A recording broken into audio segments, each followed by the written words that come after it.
What is going on, y'all? So I decided to switch back to the phone camera because it was a lot easier to use. The other camera was really nice, the quality, but the focusing was really slow. It was really bulky. I had to carry it around. I didn't have a gimbal.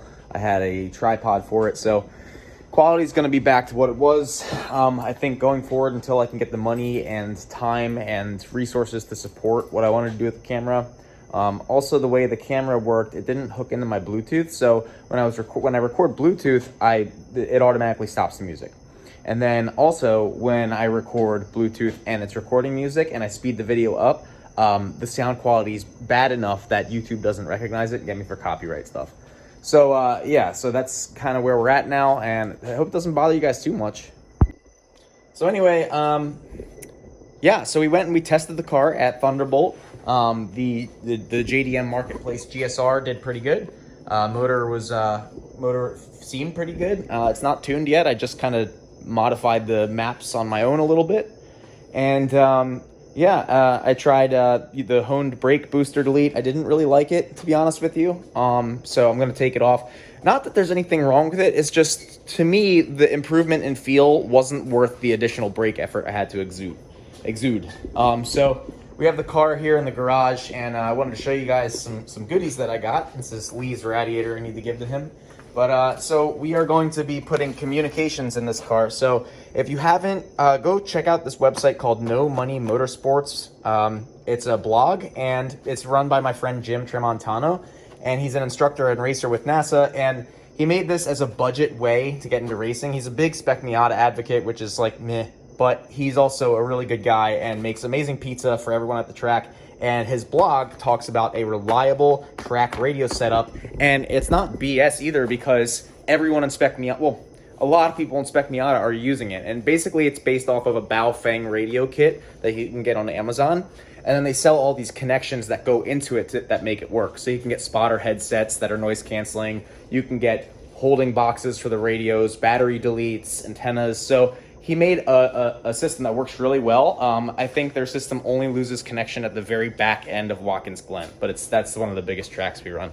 So I'm excited about that. It's one of the things I'm going to be installing, but I have a whole list of stuff.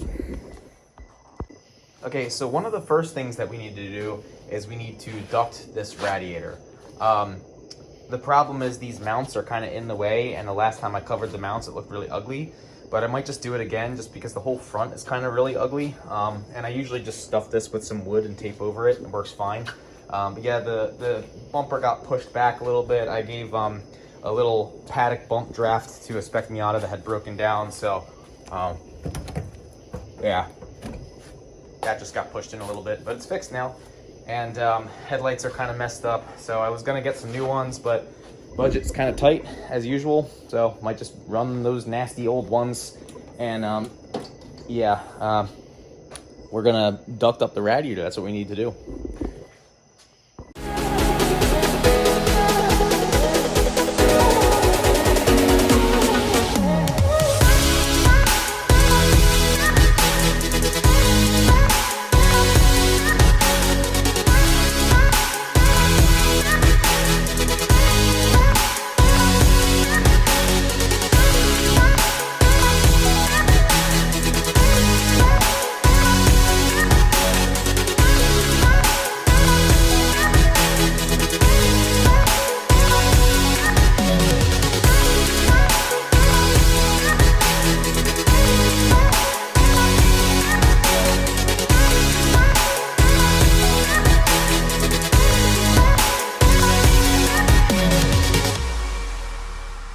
Alright, so it might be ghetto, but it works. I've actually done something similar to this for 3 seasons prior to this, but I needed to get access to the bumper support, and I wanted to clean it all off anyway because it was outside getting power washed.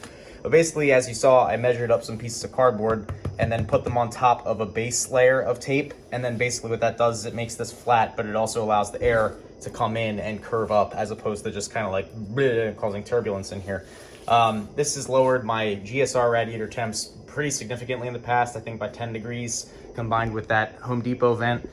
So right now we're going to build up this layer so that it's more of a triangle. That way this doesn't get pushed out and then separate from the radiator, because that's another problem.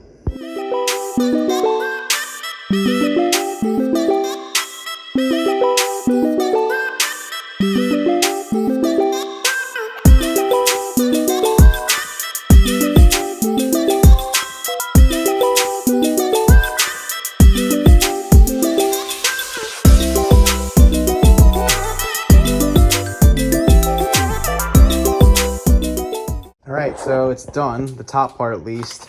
We need to go and do the sides. That's the next part, and that's actually the hardest part, because even when you tape it, like when you tape it down there and just use tape, it rips out. So what I'm gonna do is I'm gonna make a cardboard backing plate, kind of like I did here, double layer it, and then that way we won't have hopefully any issues with the ducts blowing out. Now, some of you may ask, why don't you do solid ducts? And part of the reason is because I'm lazy and I don't really have time to measure and all that stuff. This is gonna take me about 2 hours to do a really good job of ducting this up. And the car is probably gonna come apart, you know, at some time at Champs or in the off season. So, you know, I don't wanna spend the time engineering one right now because I have to get this car ready for the race in 2 weeks, the big race. So yeah, we're gonna try and back it with cardboard. I've done that before and it worked pretty well. It actually lasted for a season, but where it works the best is up here. And I've said, I've run like that for 3 seasons at a time. And the only reason this one failed is because I had to pull the radiator out, you know, at pit. So what I did was I made a piece of cardboard, and it fits into the gap between the radiator and the rad support. And it's just basically, I coated it with this HVAC tape so that it doesn't melt or get wet or anything. Primarily, you know, worried about it getting wet in the rain and then melting and then falling apart. I think that's why these work so well, is because the water doesn't really get up in there. And especially because I've been doing that whole method where I take the tape first, get it really tight, then I put the cardboard on and put the tape on top of it. It works better. This is a lot of engineering for some ghetto stuff, but I think it's gonna work. I mean, so it worked, like I said, with the duct tape, but you know, now we're doing it with this fancy stuff. And this stuff works great, by the way. This is, I think it's good up to like 220 degrees Fahrenheit. And even then, when I overheated this at 240, it was fine. So I took a piece of cardboard and I extended it all the way down here into the front of the bumper. So that way, if the air tries to push it out, that's gonna hold it in. And then basically I taped it as flat as I could to the inside of that radiator support. And so now we have one side done, we have the top done, and then we're gonna do the other side. And then this radiator fan is I think it's a 12-inch. I measured from the edge of this radiator to here, and we have 9.5 inches of clearance. So I went on Amazon, I found a 7.5-inch push-pull. So we'll wire it to pull, just like this one. And what I did with this one was I just put an OEM connector on it so that when, you know, the temperature switch on the cylinder head tells the ECU to turn the fan on, it turns it on with all the OEM wiring. So I like OEM stuff. If Honda was cool and still made OEM parts, I would be buying from them, but they don't. So thanks, Honda. I moved out this, I cut off the rivets and just moved this down. This is just chicken wire. And what it does, you get it from Home Depot, and it just prevents rocks from breaking your radiator. So what we did was we went here and we cut, similar to the other side, we cut a piece of cardboard that goes this way against the radiator support. And then we cut out another piece of cardboard that goes like that. And then we taped it to the radiator, and then we taped it to the frame rail as well. And what's gonna happen is this splitter mount is gonna go on top of the frame rail here, right there. And it's going to squeeze the tape on. And then we also went in here and we taped this to make sure that it is, so the air goes here, doesn't go over here or anything like that. And then same over there, we taped it just to make sure that it's nice and steady. This down here is another piece of cardboard I'm cutting out. I did run out of tape, so I'm gonna have to get some more. But yeah, so this is the bottom. And so all of the air basically will go in or up. And if it goes up, it's gonna get stuck here. So it's gonna have to go in. And if it goes in, then the only place for it to go is to cause lift in the engine bay or go out that Home Depot vent. And so, like I said, I've had good luck with this setup. So what I'm gonna do is I might duct tape this because I don't wanna keep working on this. I think it's a waste of time.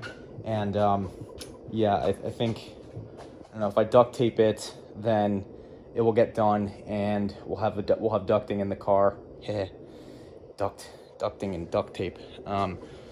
Yeah, or we can just wait till tomorrow, but we'll see. Use Gorilla Tape to be specifically, because Gorilla Tape holds up pretty well against heat. One thing I like about using Gorilla Tape is that you don't have to cut it, you know, roll it out, cut it, peel it, and then stick it. You just roll it out and then cut it, and you roll it. It's tape, all right? It's tape. You know how tape works.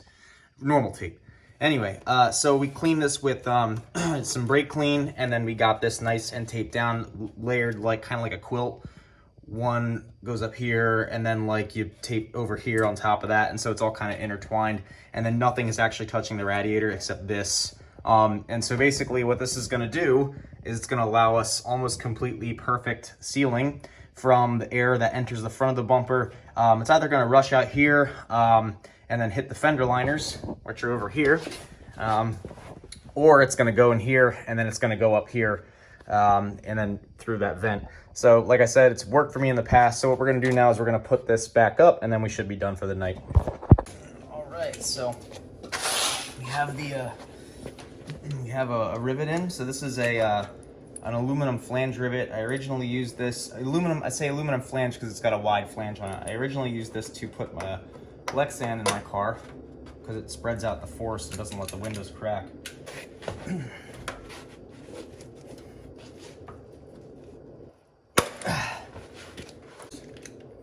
Get out. No one wants you in here. All right, here we go. Do that. Use that gym strength. Okay, so looks like there's a bolt hole in this radiator support, and we can bolt it using this. You can do it. DJ2 Track Rat, 8 babies arrow, 8 babies racing for the win. Holler at me if you want some arrow for your race car Honda. Cool. All right, and that's all she wrote, folks. So, you know, we're gonna go to my old stomping grounds where I grew up, to my buddy Jason's house, and we're gonna pick up a bumper support. But yeah, we have ducting, and we fixed the chicken wire so that any rocks that come through won't damage the radiator. So anyway, thank you all for watching. I am gonna go to sleep. It's 11:20.